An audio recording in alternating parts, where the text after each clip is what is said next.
ಇನ್ನೊಂದು ಕಡೆಗೆ ನಟ ದರ್ಶನ್ಗೆ ಮತ್ತೆ ಸಂಕಷ್ಟ ಎದುರಾಗುತ್ತಾ ಅನ್ನುವಂತಹ ಪ್ರಶ್ನೆ ಸದ್ಯಕ್ಕೆ ಮೂಡ್ತಾ ಇದೆ.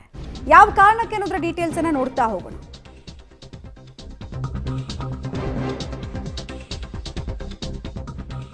ಕಾನೂನು ಬಾಹಿರವಾಗಿ ಬಾತುಕೋಳಿಯನ್ನು ವಶದಲ್ಲಿಟ್ಕೊಂಡಿರುವಂತಹ ಆರೋಪ ಇವರ ಮೇಲೆ ನಟ ದರ್ಶನ್ ಮತ್ತು ವಿಜಯಲಕ್ಷ್ಮಿಗೆ ಈ ಹಿನ್ನೆಲೆಯಲ್ಲಿ ಸಮನ್ಸ್ ಅನ್ನು ಜಾರಿ ಮಾಡಲಾಗಿದೆ.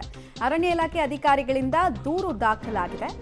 ಲೈಸೆನ್ಸ್ ಪಡೆಯದೆ ನಿಷೇಧಿತ ಬಾತುಕೋಳಿಯನ್ನ ಅವರವ್ರ ಫಾರ್ಮ್ ಹೌಸ್ನಲ್ಲಿ ಇಟ್ಕೊಂಡಿದ್ದಾರೆ. ಇದು ವನ್ಯಜೀವಿ ಸಂರಕ್ಷಣಾ ಕಾಯ್ದೆಯನ್ನ ಅಟ್ರಾಕ್ಟ್ ಮಾಡುತ್ತೆ. ಈ ಕಾರಣಕ್ಕೋಸ್ಕರ ದೂರನ್ನು ದಾಖಲಿಸಿಕೊಂಡಿದ್ದಾರಂತೆ. ದರ್ಶನ್ ಫಾರ್ಮ್ ಹೌಸ್ನಲ್ಲಿ ಈ ಬಾತುಕೋಳಿಗಳನ್ನು ಸಾಕಿದ್ದಾರೆ. ಜುಲೈ 4ನೇ ತಾರೀಕು ಖುದ್ದಾಗಿ ಹಾಜರಾಗಿ ವಿಚಾರಣೆಗೆ ಹಾಜರಾಗುವಂತೆ ಸಮನ್ಸ್ ಅನ್ನು ಜಾರಿ ಮಾಡಲಾಗಿದೆ. ನಟ ದರ್ಶನ್ ಅವರ ಪತ್ನಿ ವಿಜಯಲಕ್ಷ್ಮಿ ಮತ್ತು ಅವರ ಮ್ಯಾನೇಜರ್ ನಾಗರಾಜ್ಗೆ ಈ ಸಮನ್ಸ್ ರಿಸೀವ್ ಕೊಟ್ಟಿದ್ದಾರೆ ಅನ್ನೋದು ಗೊತ್ತಾಗ್ತಾ ಇದೆ. ಸಹಜವಾಗಿ ರಿಸೀವ್ ಕೂಡ ಮಾಡ್ಕೊಂಡಿರ್ತಾರೆ.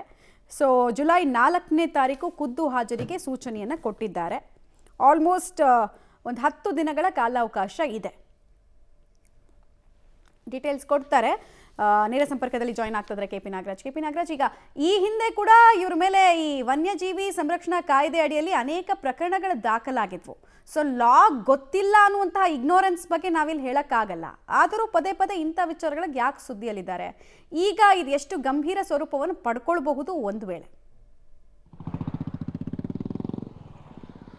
ಅಂತ ಈ ಹಿಂದಿನ ಪ್ರಕರಣಕ್ಕೆ ಸಂಬಂಧಪಟ್ಟಂತ ಇದೊಂಥರದ ಕಂಟಿನ್ಯೂ ಪ್ರಕರಣ ಅಂತಲೇ ಹೇಳ್ಬೋದು. ಯಾಕೆಂದರೆ ಮೈಸೂರಿನ ಟಿ ನರಸೀಪುರ ರಸ್ತೆಯಲ್ಲಿರುವಂತಹ ದರ್ಶನ್ ಅವರ ಫಾರ್ಮ್ ಹೌಸಲ್ಲಿ ಏನು ನಿಷೇಧಿತ ಇರುವಂತಹ ವಿದೇಶಿ ಪಕ್ಷಿಗಳನ್ನು ಇವರು ಸಾಕಾಣಿಕೆಯನ್ನು ಮಾಡ್ಕೊಂಡಿದ್ರು. ಅವುಗಳನ್ನು ಕೂಡ ಈಗಾಗ ಅರಣ್ಯ ಇಲಾಖೆಯವರು ಅವುಗಳನ್ನ ಜಪ್ತಿ ಕೂಡ ಮಾಡಿದರು. ಆ ಸಂದರ್ಭದಲ್ಲಿ ಅರಣ್ಯ ಇಲಾಖೆಯವರು ಕೇಳಿದಂಥ ಪ್ರಶ್ನೆಗೆ ಇದು ನಮ್ಮ ಸ್ನೇಹಿತರು ಕೊಟ್ಟಿದ್ದು ಅನ್ನುವಂಥ ಸ್ಪಷ್ಟೀಕರಣವನ್ನು ಕೊಟ್ಟಿದ್ದರು. ಹಾಗಾಗಿ ಒಂದು ರೀತಿಯಾಗಿ ಅರಣ್ಯ ಇಲಾಖೆ ಇದನ್ನು ಗಂಭೀರವಾಗಿ ಅವತ್ತಿನ ಸಂದರ್ಭದಲ್ಲಿ ಅದನ್ನು ಪರಿಗಣಿಸಿರಲಿಲ್ಲ. ತದನಂತರದಲ್ಲಿ ಕೆಲವು ಸಾರ್ವಜನಿಕ ವ್ಯಕ್ತಿಗಳು ಇದಕ್ಕೆ ಸಂಬಂಧಪಟ್ಟಂಥ ಕೇಸ್ಗಳನ್ನು ಹಾಕ್ತಾ ಹೋದರು. ಅಂತಿಮವಾಗಿ ಈಗ ನ್ಯಾಯಾಲಯದ ಮೂಲಕವೇ ದರ್ಶನ್ ಅವರ ಪತ್ನಿಗೆ ಜೊತೆಗೆ ಆ ಒಂದು ತೋಟದ ಮ್ಯಾನೇಜರ್ಗೆ ಈಗ ನೋಟಿಸನ್ನು ಸಮನ್ಸ್ ಕೂಡ ಜಾರಿಯಾಗಿದೆ. ಜುಲೈ 4ನೇ ತಾರೀಕು ಖುದ್ದು ನ್ಯಾಯಾಲಯಕ್ಕೆ ಹಾಜರಾಗಬೇಕು ಅನ್ನುವಂಥ ನೋಟಿಸು. ಯಾಕೆಂದರೆ ಇದು ಇಲಾಖೆ ಮಟ್ಟದಲ್ಲಿ ಈ ಹಿಂದೆ ಕೂಡ ನಡೆದೋಗ್ಬಿಟ್ಟಿತ್ತು. ಅಂದರೆ ಇದನ್ನು ಯಾರೋ ಸ್ನೇಹಿತರು ಕೊಟ್ಟಿದ್ರು ಅನ್ನುವಂಥ ಸ್ಪಷ್ಟೀಕರಣ, ಆ ಸ್ಪಷ್ಟೀಕರಣಕ್ಕೆ ಅಧಿಕಾರಿಗಳು ಸುಮ್ಮನಾಗುವಂತಹ ಕ್ರಮಗಳು ಕೂಡ ಆಗೋಗ್ಬಿಟ್ಟಿದ್ವು. ಆದರೆ ಸಾರ್ವಜನಿಕರ ಹಿತಾಸಕ್ತಿಗಳ ಅರ್ಜಿಗಳ ಆಧಾರದ ಮೇಲೆ ಇದನ್ನು ನೇರವಾಗಿ ನ್ಯಾಯಾಲಯಕ್ಕೆ ಅರ್ಜಿಯನ್ನು ಸಲ್ಲಿಸಿದ್ರು. ಪರಿಣಾಮವಾಗಿ ಈಗ ಮತ್ತೊಂದು ಸಂಕಷ್ಟ ದರ್ಶನ್ ಹಾಗೂ ದರ್ಶನ್ ಕುಟುಂಬಕ್ಕೆ ಎದುರಾಗಿದೆ. ಮಮತಾ. ರೈಟ್, ಧನ್ಯವಾದ ತಮ್ಮೆಲ್ಲ ಮಾಹಿತಿಗಾಗಿ ಕೆಪಿ ನಾಗರಾಜ್.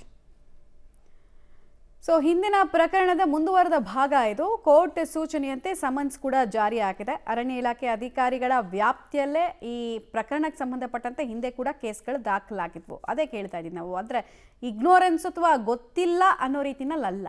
ಆದರೂ ಇಷ್ಟೊಂದು ಬೇಜವಾಬ್ದಾರಿತನ ಯಾಕೆ ಅನ್ನೋದು ಒಂದು ಪ್ರಶ್ನೆ. ನೋಡೋಣ ಎಷ್ಟು ಗಂಭೀರ ಸ್ವರೂಪ ಆಗುತ್ತೆ ಈ ಪ್ರಕರಣ ಅಂತ.